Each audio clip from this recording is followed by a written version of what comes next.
Hello and welcome and Happy New Year to you all.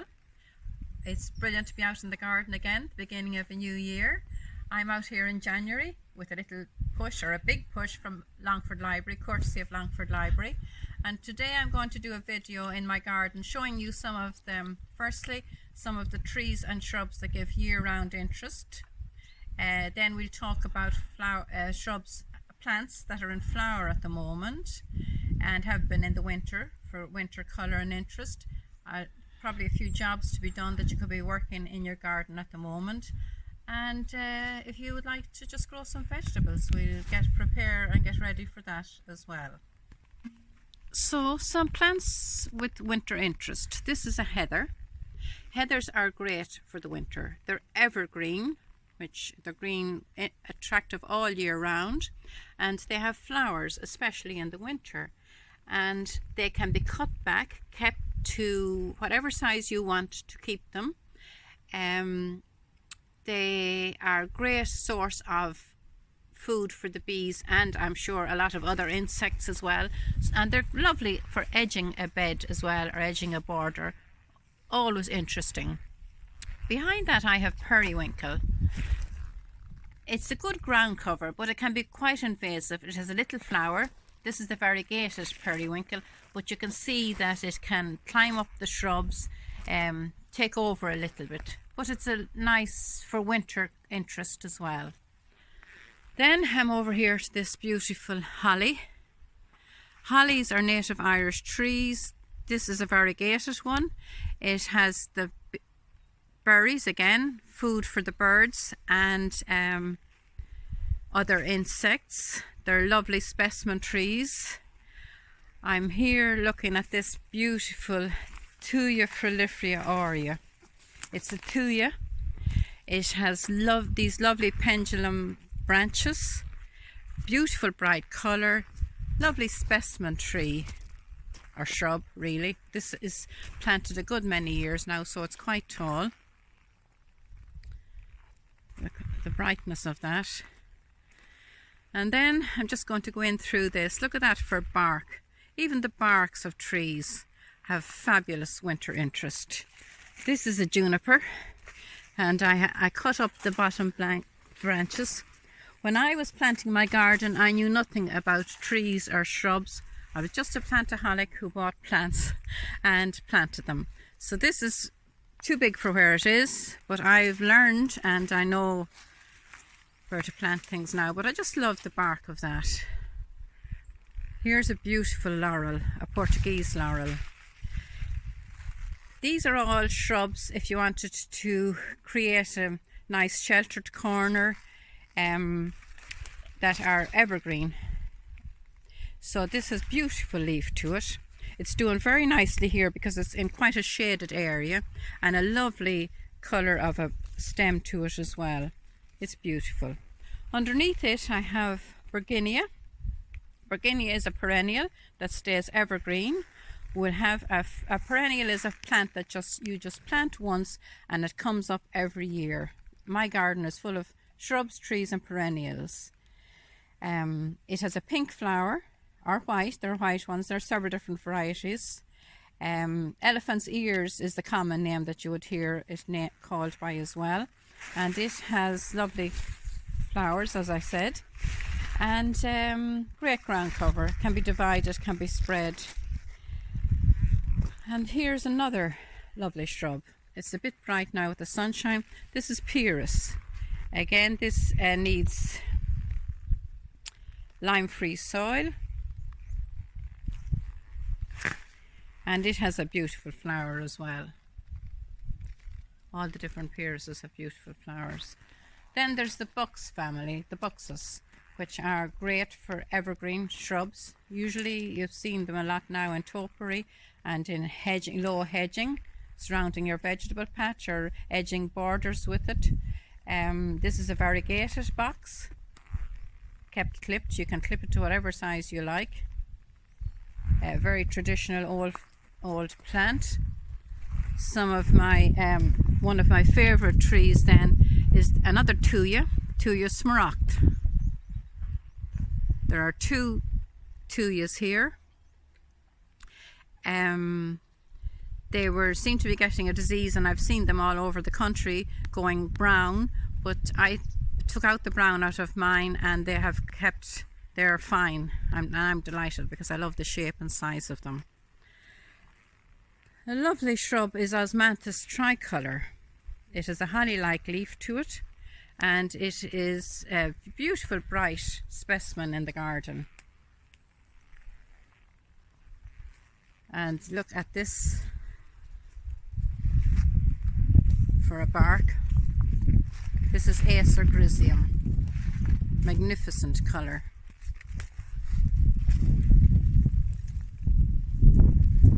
So those are a selection of the shrubs you can use that are of interest all year round.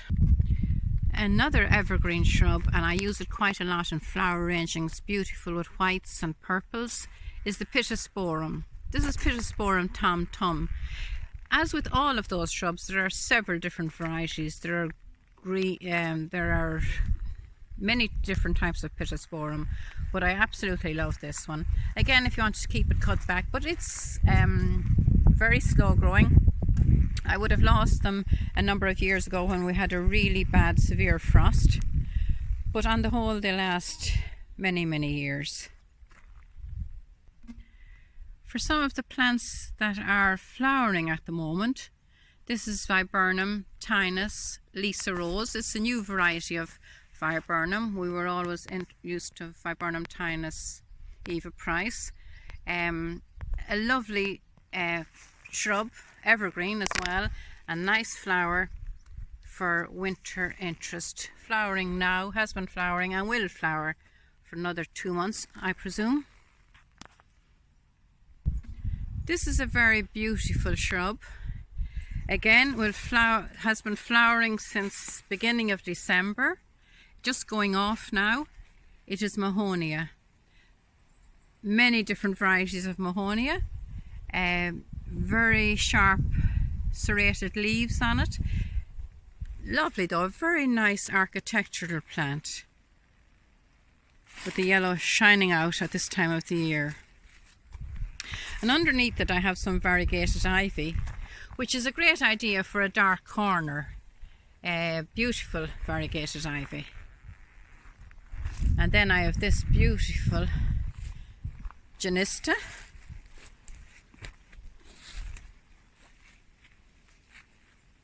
With its yellow flowers. Again an evergreen. They're very pea-like flowers. Very bright. Lovely with the Mahonia. A nice combination there with the Mahonia. Underneath it I have some more heather. So this is a white flowering heather. And again it has made a great big clump.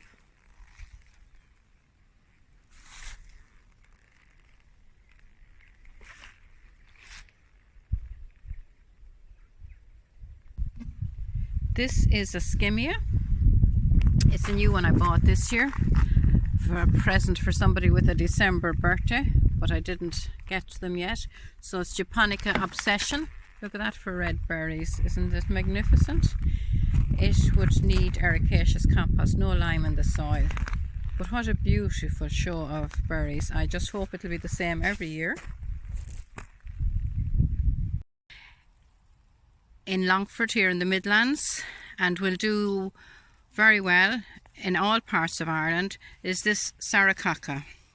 Its nickname is Sweet Box, and the fragrance from the little white flowers underneath the leaves is so fragrant. It is absolutely delicious, and you can get the fragrance from a long way off. It is just beautiful.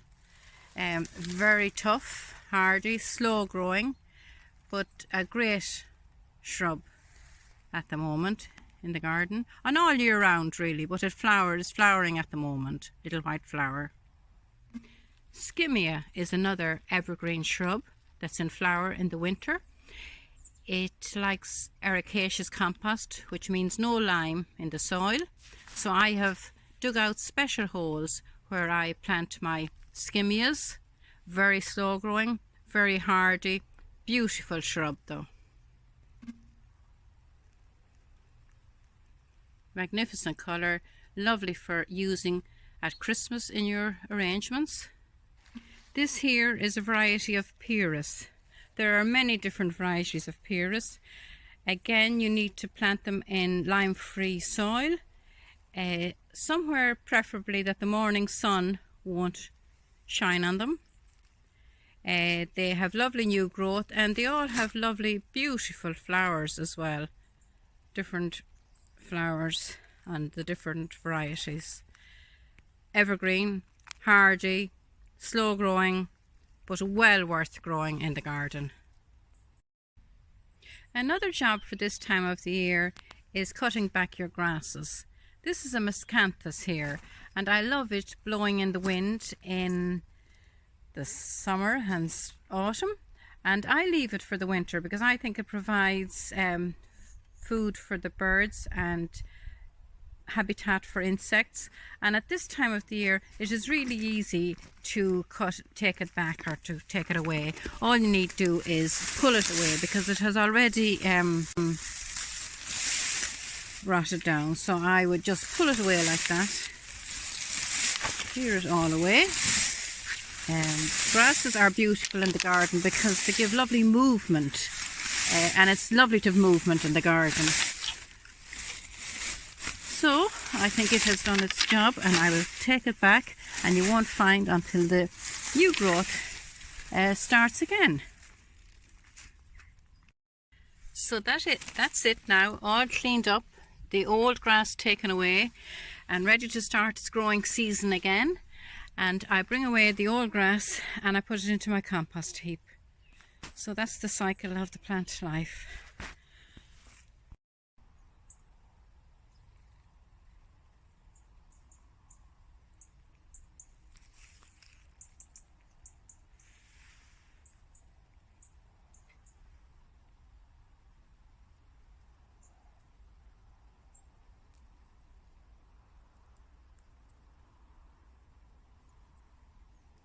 The robins are really enjoying where I cut back the miscanthus grass from.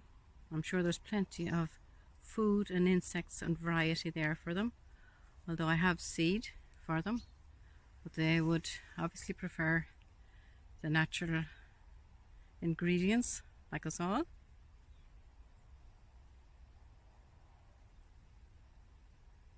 So wonderful to be able to come out and enjoy the beauty, the sounds, the birds, the bees, the insects, all of nature, all around us. We are lucky.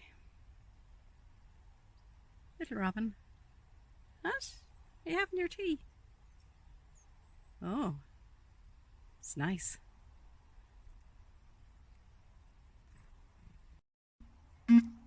This is another miscanthus, absolutely beautiful, about a metre high, lovely in the evening sunshine. Lovely soft seed heads, they're just like velvet, so beautiful. You need to look at each plant to see the beauty of it. This will not pull up as easily as the other miscanthus that I was working on, so I will need to cut it back with my clippers. I like to leave them to see the frost on them. That's beautiful all winter, since last August, September, when it emerged first. Lovely green leaves, variegated leaves, then the seed heads, and so beautiful for 6 months of the year.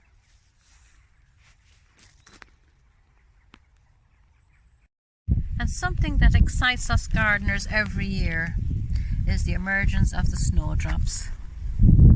I don't have very many, but I absolutely love to see them. They are one of the first bulbs to emerge from the ground. Really lovely. And then I have, you can see, the daffodils are going to come along here.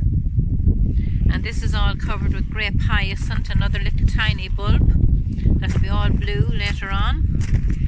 And more daffodils and some hyacinths, which I love, the ordinary hyacinths, and the fragrance from them will be just lovely. Hellebore, many different varieties of hellebore. Another great plant at this time of the year, from the nice pale pink to very dark wine coloured ones to yellow ones. Really nice as well. And I'm going to have more narcissi here as well. You don't have to have a big garden to have colour. Here I have a container with a lovely skimmia as my centre point in it. I have some lovely wallflowers and some cyclamen, and they have survived since last, I'd say, October in this container with no care whatsoever, and more wallflowers. So just a lovely simple container can give you so much pleasure as well. And if you'd like to grow some vegetables, you can start thinking about it now. There's nothing like growing your own vegetables, whether you grow a few small vegetables or whether you're going to do it in a bigger way. I grow vegetables that are easy to grow. I would grow onions and beetroot, salad leaves, spinach, celery, parsnip maybe, all vegetables that are easy to grow. Don't take much care, just keep them watered. So if you wanted to start a raised bed, this is a great idea for growing some vegetables. It's so easy to maintain. Have it a nice height that you can reach into it and that you can reach across from either side, so it's not too wide. That's very important.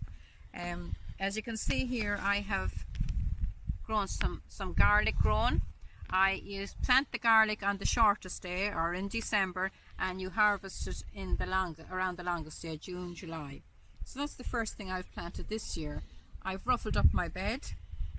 You could cover it with plastic if you wished, so that you could warm up the soil before you're ready to plant the seed. Now it's time enough in April to plant the seed, so I might do another video before then and talk you through it. I was tidying up this bed the other day and I found some parsnips that I hadn't got, so I'll take off the top and I'll bring it to the compost, and I'll use the parsnip. And there's some perpetual rocket, which is lovely as well for edible through your salads. So whether you decide to go for that, just the plain open ground, even a window box that you could grow a few salad leaves in, or a container, any kind to start off with. And there's nothing like the taste of your own vegetables. So with that now, I hope you'll get time and find time to get out and do some gardening and enjoy the outdoors. And I hope you've enjoyed my video. Okay, thank you.